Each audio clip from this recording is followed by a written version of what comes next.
Hi, I'm Daniel Mettler from Tusik Internet Solutions, and we just had a really awesome conference in Switzerland with DNN Connect. And since a lot of the sessions were not recorded, I decided to make a very short version, 15 minutes, of my talk about 2Sexy10 and how to double your productivity by using it. So the goal here is to inspire you to try new things, just so you can achieve way more with all the things that are already there. This is the agenda. The grayed out bits are the ones we're going to skip to keep things a little bit shorter. Now, the first thing I want to show you is a lot of doing things well doesn't even have to do much with how something like works or which tools, which buttons you press, but it has to do with how things are thought of to work well. So we're going to show you how we consistently use Bootstrap4 and SASS, both for like templates as well as like detail templates, how they interlink together. So the goal is that anybody that starts with 2Sexy can get going very quickly. But when they do need to make changes, like we usually do for our customers, it's super easy to do that. And the changes will not just be in the theme, but also in all the other bits because they use the same values. So like we make some changes in the design, then the blog app will also adjust its visualization to that. And we're going to use Bootstrap4 and SASS for that and some very standard tools. So this also allows us to use other themes and work the very same way as long as these stick to the standard Bootstrap conventions. This is our starting point. It's basically a standard setup. I've linked the recipes, how to get into the state. It's basically installing all the parts, going through a few steps, and this is the final result. And basically, let me just show it to you briefly. This is like what it looks like. So it's just a very standard website, a lot of dummy content. And now what we're going to do is we're going to show how we use SASS in general just to make some minor changes first to here. So basically what we have here is Visual Studio Code with the SASS files. And you can see things like the primary color is this one. It's this light blue, which you also see like down here in the line and the more and all that. So let me just change this and say, okay, no, the primary color should be completely different. And I'll save this and I'll run npm. That will like rebuild the SASS. And SASS is like this concept where you say, what are my values? And then it generates CSS for you. So I just ran this. I'm going to control F5 here, and you'll see now all the colors have just changed just like that. Not just one color, because it's used everywhere, right? This is how SASS works, and that's the power of SASS. And if you've ever like created good Bootstrap themes, this is how it works. And to get there, by the way, I also just added another recipe just to keep things a bit shorter, because you'll have to, of course, just install SASS and things like that, and you may not know how to do that, but follow those steps and you're up and running in no time.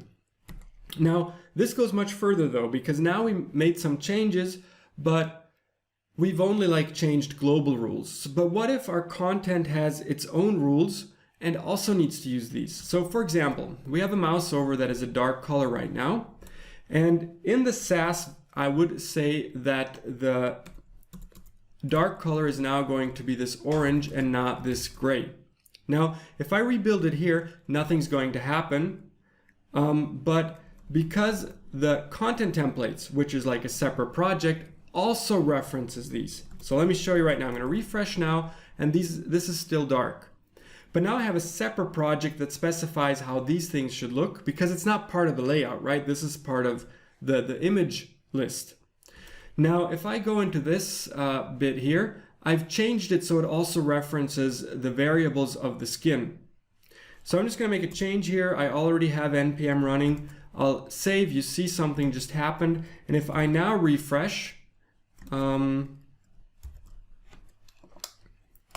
me just make sure that picks that up. Do a control F5.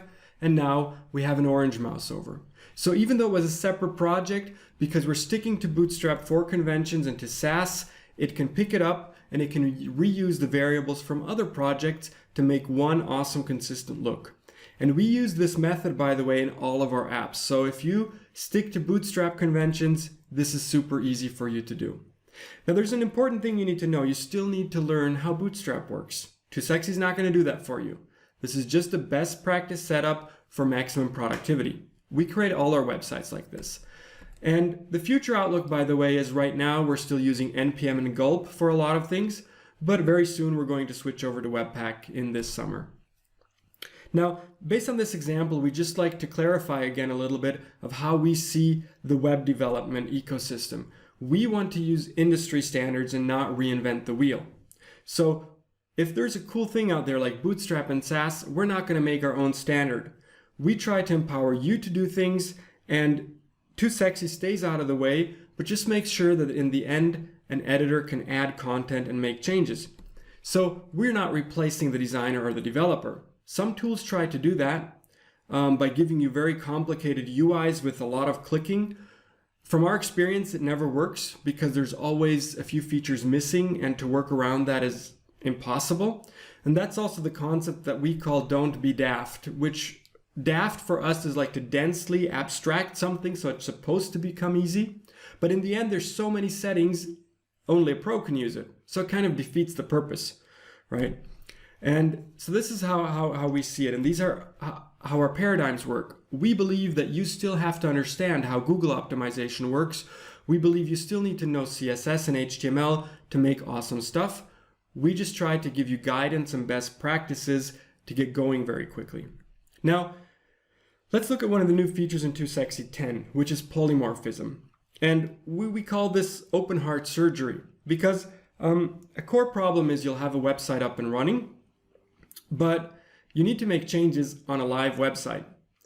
And the way we would like to make this easier for you is by providing a system, whether it's for an app that you made, a theme, or an API that exists in multiple editions, a live edition for the public audience, a staging edition for your customer to look at before it goes live, and like a dev edition. You can have even more editions. You could have editions which are maybe for people with small screens, editions for people with disabilities or color blindness, but we have the same code running in different editions, and this makes development on live websites so much easier because your changes that break things are not visible to other people.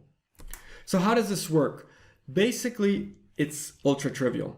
I'm going to show you an example on Möbius Forms 3.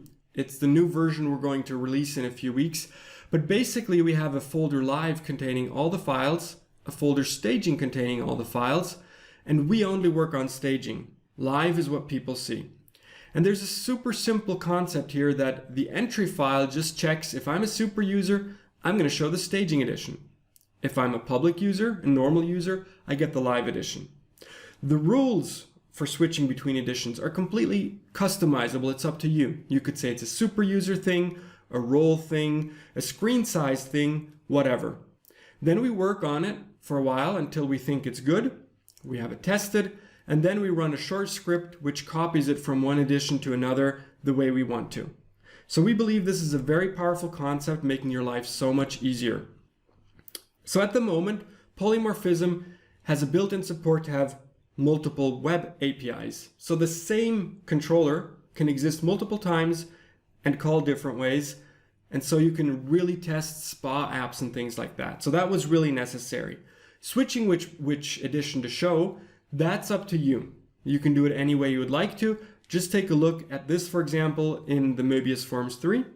But what we, for example, often do is using cookies so that we can test some bits but not other bits. It's a very easy system. And deploying it from one edition to another still uses batch copy, so it's very, very trivial. Now, our goal, Outlook, is to get this configuration based, but this is still work in progress, but you can already use this simply because the parts you really need are already there. And again, just to get back to the paradigms, we try to not reinvent the wheel and keep things super simple.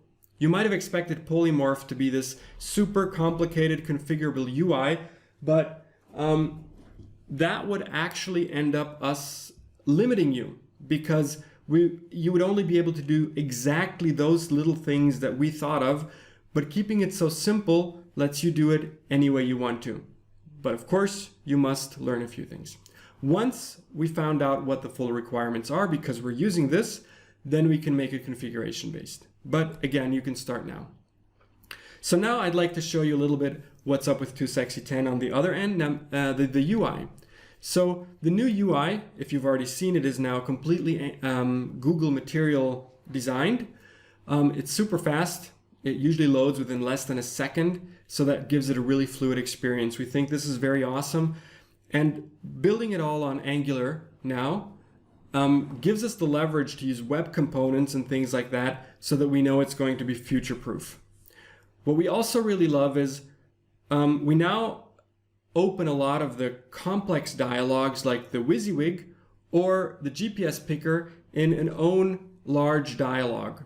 That makes it much easier to add more buttons and make the dialogue really streamlined on what it's supposed to be doing without cluttering the interface. It's a very nice user experience.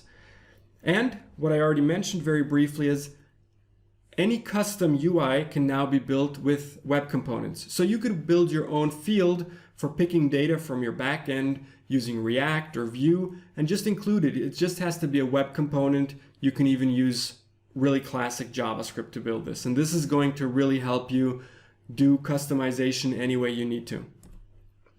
What else is new? Just in brief, we have a really neat feature now which will replace a lot of DLLs. You can now share code between views and web API controllers using CS files. This was not possible, and we think we did it in a really, really cool way because you can even pass context around. Read some blogs about it, they're already out there, and there's even some demo code on the DNN tutorials. What we also did is we made sure that the source files for the JavaScripts are now not in the distribution anymore, but it's available online so you can debug everything live without putting 20 megabytes of map files onto your DNN. And we think this is really, really awesome because if you're running hundreds of DNNs on a server and each one has 20 to 50 megabytes of map files, that's just not what we want. There's also improvements on DNN-SXE Angular, but that's for a special audience, of course. So here's the outlook. What's coming next? We're still fine-tuning the user experience. We still have a few things we're not quite satisfied with yet. We're going to update to TinyMCE5. Multi-language editing still has a few bugs. And then we're going to make the UI available in about 10 to 20 languages. And for that, of course, we're going to need your support to translate that. There's going to be some more documentation and more recipes to get going. So that's like the next few weeks. Then in the third quarter, we want to really start enhancing the forms so that you can dynamically show hide fields based on certain rules. That's been asked for a lot. We want to add more recipes for using the blog app or for using the news app, customizing things, because that will help you to get going much more quickly and do anything you want to. And on polymorphism, we're going to work as well. Then in the fourth quarter, our goal is to enhance the in-page content editing experience because we would like to get people to really edit things directly where they see them. It's a very difficult topic because there's sometimes fields that are not directly visible but influence what it looks like. So we're still working on really getting something awesome to work there, but that's going to be towards the end of the year. We're going to be working on a lot of other things as well. And for next year, our big goal is to run this headless in a .NET Core environment that you could actually use content in a super high performance setup, like millions of pages per hour, in a way that's never been possible before. And this is for 2020. We believe this is really an important step to go towards .NET Core and really help the DNN community move that way. So that's it. In less than 15 minutes, my talk on DNN Connect 2019 in Champery, Switzerland. Thank you for watching. Please try it. There's some links down there to get you going. This is Daniel Mettler, 2SIG Internet Solutions.